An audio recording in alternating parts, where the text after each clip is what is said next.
E para olhar para 2013 e também fazer o balanço de 2012, contamos com a presença em estúdio de Inês Domingos e Pedro Ortigão Correia. Muito boa tarde aos dois, obrigado por estarem aqui. Inês, começando por fazer sobretudo um balanço de 2012, quando olhamos para este ano que passou, a economia está em melhor estado do que se poderia perspectivar a partir da economia portuguesa? Eu acho que é muito difícil. Acho que 2012 foi um ano extraordinariamente complicado, porque teve coisas muito positivas e houve coisas que realmente funcionaram muito, muito bem. É o caso, por exemplo, das correções do desequilíbrio externo, até das reduções dos salários, apesar de, obviamente, as pessoas não gostarem dessa situação. Do ponto de vista da competitividade, melhorou bastante a competitividade do país. E a redução do endividamento, não só do déficit, mas também da dívida externa. O facto de nós, pela primeira vez, Portugal, pela primeira vez em muitos anos, ter tido vários meses em que as exportações de bens foram superiores às importações de bens, que é um sinal muito positivo, e que essa correção do setor externo tenha sido feita não só por causa da redução das importações, que é uma verdade, mas também porque as exportações se aguentaram extraordinariamente bem durante 2012, contra todas as expectativas. Repara que houve um arrefecimento global, na zona euro entrou-se mesmo em recessão e as exportações portuguesas continuaram. Por isso eu acho que, em vários aspectos, 2012 foi um ano que teve imensas coisas positivas. Depois, obviamente, que houve muitas coisas que correram muito pior do que se estava à espera, nomeadamente as perspectivas de tudo o que seja a sustentabilidade da dívida e de correção do déficit público não correu tão bem como tinha sido esperado. E isso obviamente é um falhanço, mas a verdade é que também houve uma deterioração bastante significativa das expectativas de crescimento já para 2013, na sequência do que tem vindo a acontecer no resto do mundo, e portanto isso não correu bem. Mas eu acho que foi genuinamente um ano de viragem em termos de estrutura económica. Comparem agora de Portugal face ao início de 2012, essa melhoria na percepção de risco está essencialmente atribuída ao que se passa a nível europeu e não tanto ao desempenho da economia portuguesa? Não, eu acho que tem muito a ver com o que se passa com a economia portuguesa. Porque há uma parte, obviamente, que é a questão europeia, mas se fosse a questão europeia estava a acontecer com todos exatamente da mesma maneira e não aconteceu. Portugal teve um desenvolvimento realmente muito extraordinário em termos de redução do prémio de risco sobre a taxa das obrigações, não é? Sobre as yields das obrigações. E eu acho que isso se deve muito ao grande esforço que Portugal tem feito para demonstrar credibilidade. Porque a credibilidade não se ganha por cumprir objetivos necessariamente de uma forma muito cega, mas por demonstrar que há uma determinação para fazer aquilo que é preciso. E eu acho que isso está totalmente demonstrado. Depois, se as coisas não acontecem como nós estamos à espera, acho que realmente não é, quer dizer, não se pode atribuir isso a qualquer falha de planeamento ou de esforço, neste caso, por parte do Governo.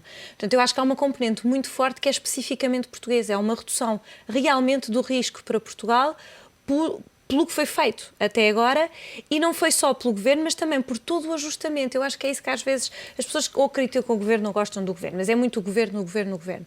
E a realidade é que eu acho que houve uma adaptação extraordinária dos portugueses a uma situação muito difícil. Uma queda de preços, porque os salários diminuíram. O problema destes ajustamentos de preços é sempre a mesma coisa. Quando nós não temos hipótese de corrigir através da taxa de câmbio, há um ajustamento a nível dos preços, em que baixam os salários, baixam os preços dos bens, mas e a certa altura vai tudo voltar ao mesmo, no sentido em que o poder de compra vai voltar a ser um poder de compra a certa altura igual ao que nós tínhamos anteriormente. Mas até chegarmos a esse nível, em que o poder de compra já não é um problema, agora é preciso que todos os preços baixem. E o que aconteceu é que os salários baixaram muito mais cedo e de uma forma muito mais significativa do que os preços. E os preços estão agora, até porque depois houve a questão a fazer essa trajetória também. Exatamente, e houve os IVAs, etc., que agora esses aumentos do IVA vão desaparecer da taxa de inflação e os preços começaram já a descer. Portanto, há um ajustamento muito, e a nível das exportações, um ajustamento da capacidade das empresas de exportar, virarem-se para novos mercados. Por isso, o Governo fez o seu papel. Podemos concordar mais ou menos ou discordar totalmente, mas fez o que era suposto fazer, pelo menos segundo a Troika. E os portugueses fizeram uma coisa que eu acho que as pessoas não estavam à espera, que é ajustarem-se de uma maneira até relativamente razoável e sem haver assim um tumulto social que andava toda a gente a prever no início do ano, ajustaram-se a uma realidade muito dura, é certo, mas eu acho que vai ser com muito sucesso. Ainda assim, Pedro, as perspectivas para 2013 não são as mais animadoras, olhando para as várias casas de investimento e instituições que traçam prognósticos para 2013. Ainda hoje, a CMVM dizia que também as perspectivas para o próximo ano são sombrias, mas que ainda assim a confiança dos consumidores, dos investidores, está a aumentar em relação a Portugal. Isso também parte do pressuposto que Portugal pode merecer aqui uma proteção especial por parte da Europa, para não estar mais ligada à Grécia. Primeiro é bom ver que a CMVM também tem perspectivas económicas, à parte das funções que já cumprem, também tem análise está a alargar o seu leque, é sempre bom. Capacidades. Depois a parte das perspectivas é que depois tem um pormenor curioso, é que todos temos o direito de as ter e todos podemos fazer as conjecturas que quisermos em relação ao mercado, só que no final o mercado e o próprio mecanismo de funcionamento da economia e dos mercados, que não são mais do que mecanismos de desconto, de crescimento económico, acabam por ser soberanos porque acabam por representar o voto de todos, não é? Ora, na questão do mercado doméstico português, nós temos que entender que estamos numa fase de transição. Não é? E nós estamos numa fase em que estamos a passar por um modelo que era um modelo totalmente centralizado à volta do Estado para um modelo supostamente mais liberal. E estamos num processo de ajustamento. Ora, os processos de ajustamento são em si duros. E o processo de ajustamento português ainda é mais duro porque está a passar por um período de correção de erros que foram cometidos nos últimos 20, 30 anos de governação. Ainda por cima, se isto acrescentarmos toda a herança salazarista do corporativismo, temos todo um processo muito complexo para corrigir em Portugal. O problema é que ele está a acontecer precisamente numa fase em que todo o ciclo global, também ele próprio está a passar por um ajustamento destas economias mais ricas que estão a ficar mais pobres, destas economias mais pobres que estão a ficar mais ricas. E, portanto, não é uma fase de perpetuar uma crise, nem é uma fase de continuar toda aquela expansão louca que nós tivemos nos últimos 15 anos, muito também por via do excesso de alavancagem dos mercados e de criatividade financeira em termos de financiamento. Estamos numa fase de transição. Nessa fase de transição, Portugal ainda tem uns constrangimentos que têm a ver com a própria estrutura da economia portuguesa e que tornam a situação mais complexa. Estarmos protegidos em relação ao resto do mercado, eu acho que é muito difícil. O mercado hoje em dia é totalmente global e, portanto, a mão de obra circula livremente de um país para o outro e o mesmo acontece ao capital e, portanto, é muito difícil acharmos que vamos ter aqui algum tipo de medida protecionista. Não imagino que isso aconteça. Agora, de facto, estamos no bom caminho desta correção, que é uma correção dura, mas faz parte deste processo de transição que é basicamente o que nós estamos a passar neste momento. E quando olhamos para 2013, nota-se aqui, pelo menos nestas várias sondagens que vão sendo feitas nesta altura do ano, como é habitual, uma sensação de otimismo nos investidores. Justifica-se esse otimismo? Enfim, ou estamos cansados apenas do cenário de crise? Eu, normalmente, entre aquilo que é o que sai nas opiniões e o que sai na maior parte destes surveys que são feitos por várias instituições e aquilo que acontece na realidade, muitas vezes existe um pequeno desfazamento.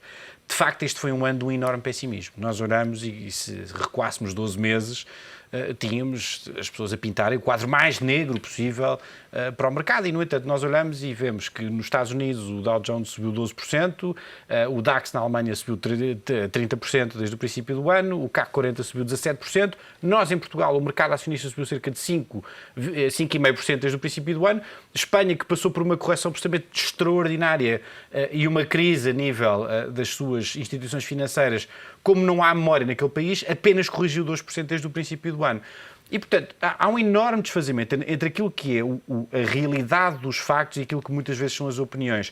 E os mercados, nesse aspecto, volto a repetir, são muito mais inteligentes do que todas as bolas de cristal que possam aparecer, porque, de facto, os mercados não são mais do que mecanismos democráticos de voto de todos os intervenientes. Dito isto, no ano passado, à luz de todo aquele pessimismo, o mercado teve um comportamento absolutamente extraordinário e quem não tivesse estado investido no mercado teria perdido um ano muito bom na maioria das classes de ativos, e estou a falar apenas daquelas de menos risco. Se descermos em termos de risco, vemos outras que tiveram comportamentos muito, muito superiores. Este ano, provavelmente, um excesso de otimismo não será a melhor atitude. No entanto, temos que entender que existe aqui uma política de ajustamento económico que pode fazer com que haja algumas fricções restrições em alguns mercados e, portanto, aqueles que se calhar cresceram muito depressa são aqueles que vão corrigir um mais bocadinho no rapidamente. princípio do ano. No entanto, enfim, a regra básica da diversificação que todos falam, mas depois poucos põem em prática, é sempre a melhor de todas, não é? Porque nós nunca sabemos qual é que vai ser o mercado que vai explodir. Veja-se, por exemplo, o caso do Brasil, que no ano passado, enfim, em janeiro, seriam poucos aqueles que não colocassem todas as suas apostas no Brasil. Se nós pensarmos que o mercado acionista no Brasil teve um comportamento igual ao do PSI 20, ou muito próximo, enfim, é no mínimo de espantar. E, no entanto, é assim que funcionam os mercados. Há uma enorme diferença entre aquilo que é o comportamento económico e aquilo que é o comportamento dos mercados acionistas, e, neste caso, termos um comportamento de mercado acionista português igual ao do mercado acionista brasileiro é, no mínimo, caricato. É revelador. Inês, e neste clima de otimismo, que obstáculos é que podem surgir em termos económicos em 2013 para travar aqui um pouco esta sensação? Quais é que podem ser os principais riscos? Na minha perspectiva, para a economia portuguesa, isto depois há vários riscos para vários países. Se nos concentrarmos simplesmente na economia portuguesa, na minha opinião, o risco sem dúvida maior é a falta de financiamento. Nós estamos num momento crucial em que 2013 é realmente make it or break it, como eles dizem em inglês. Há um grande potencial para 2013 ser o ano de viragem. Não já no princípio, isso eu não acredito, acho que para o fim há um grande potencial de uma estabilização e começar a economia a virar, e para isso vai ser preciso que as empresas possam investir. E o investimento, note-se, teve quebras sustentadíssimas de anos, desde o princípio da crise. Foi queda após queda após queda.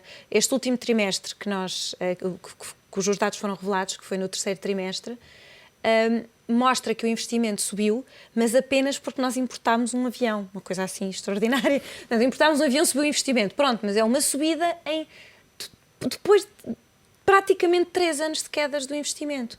Para a economia recuperar, realmente, essa queda do investimento fez sentido, porque é fazer investimento, ajustar o país às necessidades efetivas de investimento e eliminar todos os investimentos não produtivos. Portanto, fazia sentido uma diminuição. Mas ao fim de tantos trimestres faz sentido começar a economia, exatamente, inverter-se e investir-se, mas agora em projetos já que façam mais sentido e que sejam mais produtivos. Ora, isso só pode acontecer se houver financiamento. E realmente o financiamento em Portugal está extraordinariamente condicionado, porque o financiamento português sempre foi, ou na sua grande maioria, é feito através do setor bancário, e o setor bancário simplesmente não empresta. Portanto, o crédito está praticamente congelado neste momento. Por isso é preciso arranjar ou investidores internacionais. O capital interno é muito limitado, existe algum, mas é muito limitado.